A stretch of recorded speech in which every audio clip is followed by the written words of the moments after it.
पंतप्रधान नरेंद्र मोदी यांची आज नागपूरच्या कन्हानमध्ये सभा होणार आहे। कन्हान नागपूर आणि भंडारा जिल्ह्याच्या सीमेवर असल्यानं रामटेक, नागपूर आणि भंडारा गोंदिया या 3 लोकसभा मतदारसंघासाठीची ही मोदींची एकत्रित सभा असणार आहे।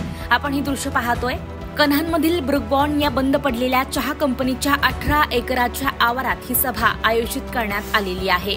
रामटेकमध्ये शिवसेनेचे उमेदवार राजू पारवे यांच्या प्रचारासाठी मोदींची ही जाहीर सभा असणार आहे। नागपूरमधल्या रामटेक लोकसभा मतदारसंघात सायंकाळी 6 वाजता ही सभा संपन्न होणार आहे।